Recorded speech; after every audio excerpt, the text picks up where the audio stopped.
Hi everyone, how you all guys doing? Welcome to my preview of the Wimbledon 2022. This is your quarter-final preview, and this is Tennis World with the tennis expert. I'm your tennis expert. Like I said, I preview the Grand Slams before they happen, the whole tournament. Then I give you a preview right before the quarterfinals, right before the semifinals, right before the final. Be back here for my semifinal preview in 2 days, my final preview in 4 days.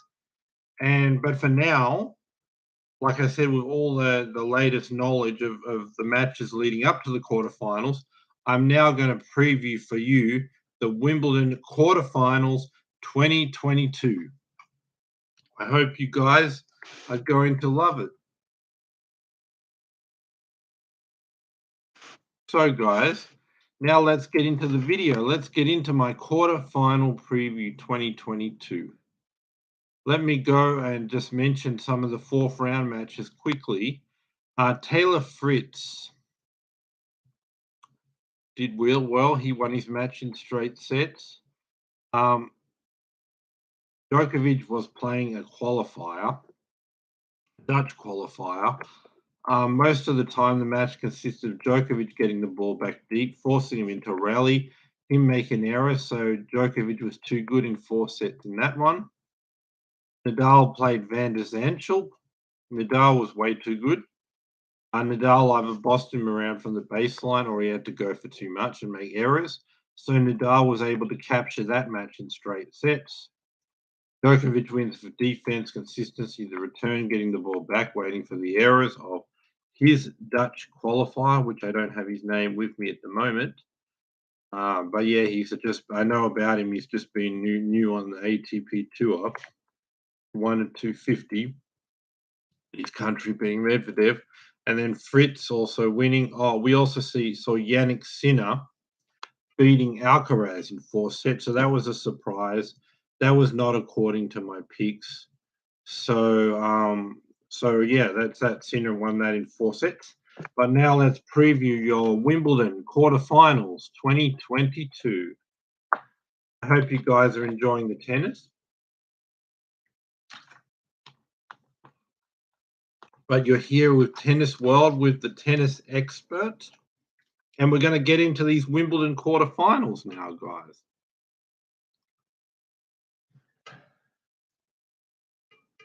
So, the first quarterfinal in Wimbledon 2022 will feature Novak Djokovic of Serbia versus Yannick Sinner of Italy. What I think about this match is, right, Sinner actually has a good chance. I mean, he's got the perfect style of play to beat Djokovic on a grass court. And firstly, what you need to do is you need to have a big serve. You need to have power in the rallies where you can push him around and dictate. But you can't have it where you're trying to hammer the ball close to the line and shorten points and take risks. Because over 5 sets, you're going to be making a lot of errors. You're going to have to go for too much power, too close to the line and make errors. But you need to still have power to boss Djokovic around, one, which Sinner has. Two, you've got to have a bit of consistency with that power where you can push him around but win the shot over 3 or 4 good shots because he's got good defense. He's going to get some of them back, right? So you need power and patience. It can't be just whether you're a good, consistent baseliner or whether you're just a power guy who goes for it and makes winners and errors. You'll make too many errors. So you need the power and the consistency to win the point over 3 or 4 good shots. So Sinner has that and a big serve. So I just think Sinner's right there. He's got the right style of play if anybody was to upset Djokovic here.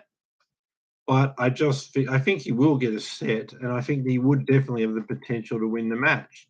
But I think over the long run, the nerves, the pressure, being in he's not really been past a quarterfinal of a Grand Slam, being on a quarterfinal of a Grand Slam, Wimbledon centre court against Djokovic, there'll be a lot of pressure. I don't think he'll be able to keep up the necessary high level and consistency over 5 sets, but he will be good enough to get a set. But for now, I'm going to say 4 sets to Djokovic. He's going to beat him with defense, consistency, out rallying him, and then maybe when he's trying to control the point, the nerves, a few too many errors, but the way he's playing with a style that could possibly beat Djokovic, it's going to be good enough for a set. It could maybe make 5, and then the big moments deciding the match, the pressure, Djokovic is just better under pressure and wins it in the 5th. But for now, I'm saying 4 close sets or 5 for Djokovic, but I'll say Djokovic in 4 for this quarterfinal. Second quarterfinal, Goffin and Norrie. I just think like Goffin is going to be, Norrie is going to be too good at defense, too consistent in the rallies.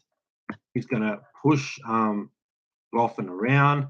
Goffin won't be able to keep up a good enough consistent level. He's going to use the serve, try to attack, shorten the points, take time away. But I just think over 5 sets, he'll make too many errors. He won't be consistent enough. He won't have the defense. And Norrie will be able to get enough of his balls back in play, enough long rallies where Norrie will out-rally him, and enough defense and enough consistency to win this one. But I'm going to say Goffin. But the problem is with that, Goffin could attack and overpower him and come to the net and finish and serve big and do all of these great things. But I just think over the long run, Norrie will get enough of his serves back, get him into enough rallies, move him around, expose his lack of defense, and Goffin won't be able to keep that good enough level when he's trying to attack and shorten points. So he's going to make too many errors. He's not going to be consistent enough. Norrie will be much more consistent with him, better defense, and just be keeping more of a consistent level for a longer period of time in those rallies. Whereas I think Goffin will try to attack and overpower him and will be in control of the point. And if he could keep it up for hours, he'd win, but I don't think he'll be able to do it. So I'm going to say 4 or 5 for Norrie. I'll say 4 for now, but it could be either 4 or 5. But I'm thinking Norrie's just going to outlast him and outbeat him with consistency. So then we're going to see a Norrie Djokovic semi-final then. So let's go to the third quarterfinals. Christian Garin of Chile is going to take on Nick Kyrgios. Garin's playing quite well. He's got a forehand to finish points to get through this fast grass court. But I think it's going to be probably on court 1. The schedule's not out yet.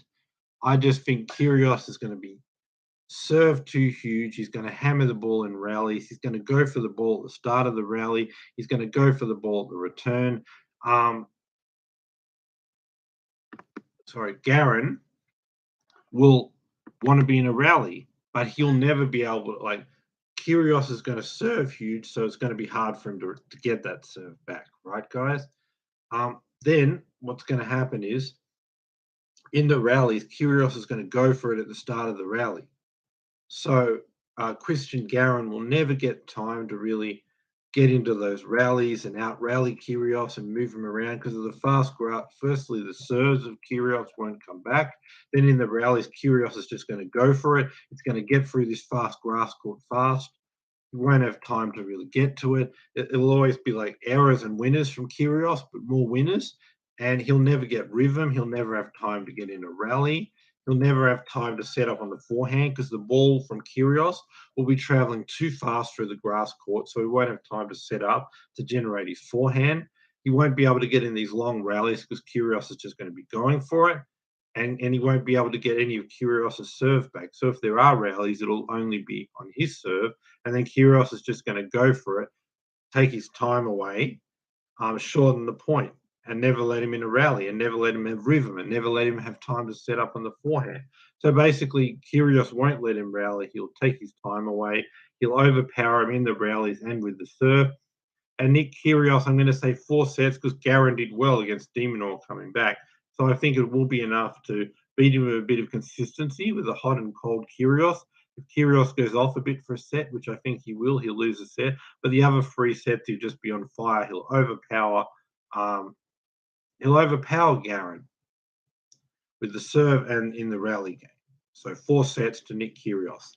Then in our 4th and final quarterfinal, it features Rafael Nadal of Spain versus Taylor Fritz of the USA.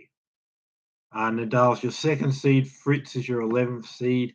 Um, I just think what's going to happen here is, right, Nadal is going to, because Fritz isn't a great returner, right?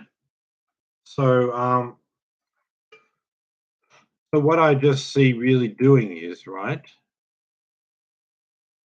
I just see like Nadal's getting a lot of free points on his new improved serve because Fritz's return isn't good enough to handle it. Then Nadal's getting a lot of 1-2 punches, so serve plus a forehand to finish, right? And then when it's a second service point and they do get in a 50-50 rally, Fritz won't be able to capitalize because Nadal will out rally him there too. And then there'll be a lot of points where it's a rally, but a rally where Nadal's starting the rally ahead and he's standing in the middle. He's moving Fritz around, exposing his lack of movement. So rally, yes, but rally with Nadal starting ahead and moving Fritz around. So even in a 50-50 rally, Nadal will be better. So Nadal will win those, where it's a rally where he starts ahead because he'd win the 50-50 one. So he'll easily just move Fritz around. He won't be able to do anything. There'll be a lot of balls where it'll just be a serve plus a short ball. Nadal will follow it up with a forehand, so a 1-2 punch. And there'll be a lot that won't come back. But even the best case, when Fritz gets into a 50-50 rally, even then Nadal will win those. Whereas on Fritz's game, why his first serve is landing in, yes, he'll get 3 points. Yes, he'll get 1-2 punches with the forehand and maybe even the backhand following the serve, right? But the thing is, when Fritz starts to miss a whole lot of first serves, then Nadal's going to be able to get some returns in. Then he's going to get in a rally. Then Nadal's going to win the rally. So there's always going to be pressure. Fritz constantly won't have any chances on Nadal's serve for reasons I've mentioned. But Fritz, Fritz will have to keep landing his serve in for him to keep holding serve and keep it on serve because Nadal will be holding serve. But like I said, the minute Fritz misses a whole lot of first serves, Nadal makes a whole lot of returns and gets it back in play, then suddenly Nadal's going to win the rallies and get the break and he's holding his serve. So that's the set. So the main thing is when they're both getting their first serve and they're both winning. When Nadal misses a whole bunch of first serves, he can still win the second service points with the rallies, right? But when Fritz misses a whole lot of first serve points, and he's serving a whole lot of second serves in a service game, then he's going to get in rallies and Nadal's going to beat him. So first serve points, they're both going to win, but Nadal has the luxury to miss his first serve on the second serve, still win off the rallies. Whereas when Fritz misses his first serve, Nadal gets the ball back and out rallies him and gets the break. Whereas when Nadal misses his first serve, he just wins the rallies and holds anyway. And I think that's what it'll be. But Fritz will get a lot of first serves in and hold a lot. And then Nadal will be holding because he'll be either winning off the serve, the 1-2 punch with the forehand, long rallies, or long rallies starting ahead with his serve, starting the point ahead. So he'll hold easily. Fritz will be holding when he's serving a big and serving a high percentage of first serves, and they'll stay on serve. But the minute Fritz misses his first serve in a game, a lot of them, Nadal gets enough returns back, gets him into a rally, gets a break there. But I think one of the sets, Fritz will just catch fire, serve a huge amount of first serves in, shut Nadal completely off breaking his serve, and then load up and just hammer a few Nadal's returns. And he just catches fire for one particular game. Maybe gets the break, or maybe it's a tie break where Fritz just serves amazing. Nadal can't get the serve back and just hammers Nadal's second serve on a few high risk spectacular strokes that lands in. And by doing that, he gets the one set with that low percentage play, but it's not good enough to last for hours in a best of 5 set match. So the other sets, what you'll see is Nadal holding serve easily, and as soon as Fritz misses a whole bunch of first serves, Nadal getting him in rallies and out rallying him and breaking him. But that one set, Fritz will get hot. So I'm saying Nadal's going to win this in 4 sets and he's going to play Nick Kyrgios in the semifinals. So we should have a Djokovic Cameron Norrie first semifinal, followed by a Nick Kyrgios Rafael Nadal second semifinal. So Djokovic Norrie in one semifinal, Nadal Kyrgios in the second semifinal. Come back in a couple of days. I'll preview the Wimbledon semifinals. I hope you'll be back for that. For my Wimbledon semi-final preview, I'll be able to analyze these 4 quarterfinals. I'll be able to see how everyone's playing. I'll be able to have all the semi-finals set, and I'll preview it for you in a couple of days. So please be back in a couple of days, but you must subscribe, hit the bell notification, and give me the thumbs up, and be back in a couple of days, guys. Thanks for watching. See you guys in a couple of days. Don't forget to subscribe. Bye for now. Thanks for watching, guys. See you in a couple of days. Bye for now.